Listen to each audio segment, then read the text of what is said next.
Donc, bonjour, je m'appelle Julien Agbo, donc j'ai 24 ans. Avant de venir à l'EAP, j'étais concepteur mécanique, donc j'ai fait des études j'ai fait un BTS CPI, donc conception de produits industriels. Ensuite j'ai fait une licence CFAO, donc conception et fabrication assistée par ordinateur. Donc du coup moi j'étais déjà dans la 3D, j'avais commencé à faire de la modélisation, etc. Donc j'étais bien, j'étais déjà en poste, et puis après j'ai cherché autre chose, c'est là où j'ai commencé à me renseigner. Et c'est là que j'ai fait la connaissance de l'AP InfoSen. Donc quand j'ai fait la connaissance de l'AP, j'hésitais entre cette école et une autre école. Mais la directrice et l'école ont été compréhensifs. Ils auraient pu dire que je ne savais pas trop ce que je voulais. Mais non, ils m'ont aidé, ils m'ont orienté, ils ont répondu à mes mails, etc. Donc ça m'a mis en confiance. Et puis je me suis renseigné. Et puis c'était une des meilleures écoles dans le coin. C'était surtout une formation en 1 an. Et ça, c'est vraiment très très bien. Parce qu'on peut être des professionnels assez rapidement. Contrairement à d'autres formations qui auraient pu être en 3 ans par exemple, mais ça ne m'intéressait pas.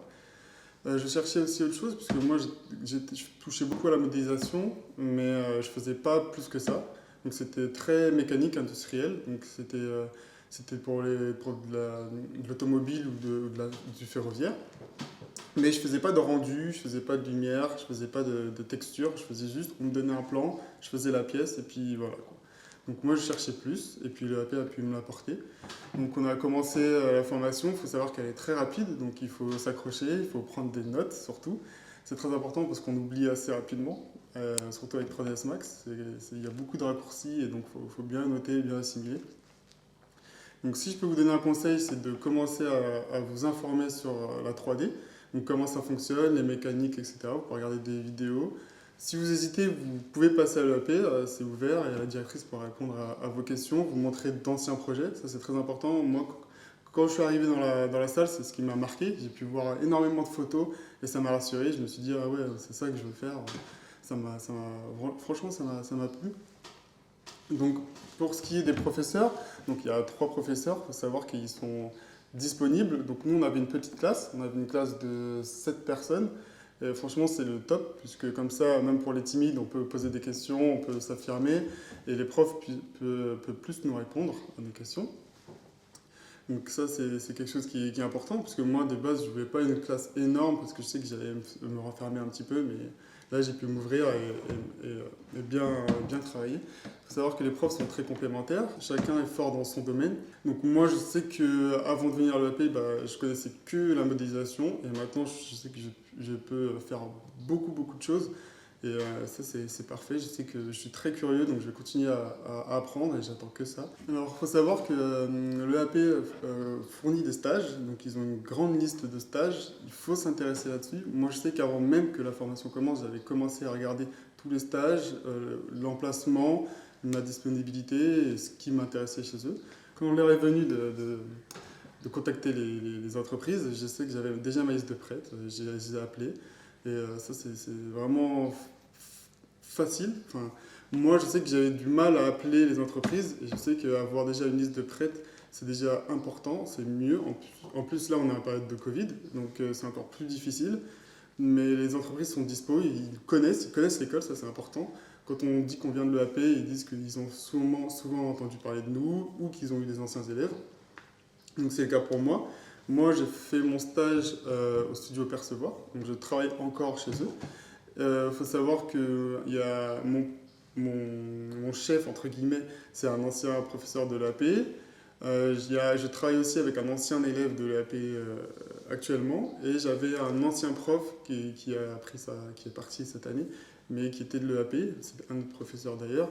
Donc il faut savoir que l'EAP, on se retrouve tous un peu partout, hein. Donc là, je travaille chez eux, mais on a déjà travaillé avec d'autres anciens élèves de l'EAP.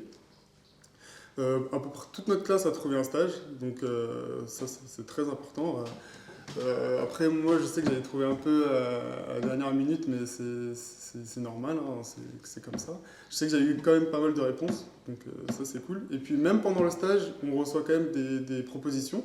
Donc la directrice n'hésite pas à nous envoyer des mails, à nous mettre en copie de ce qu'elle a comme contact.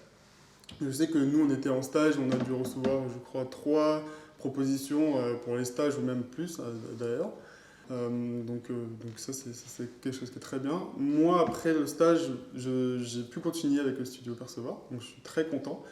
Je sais que tout le monde aussi dans cette classe a réussi à trouver un travail juste après. Donc ça, c'est bien. C'est une formation qui nous professionnalise.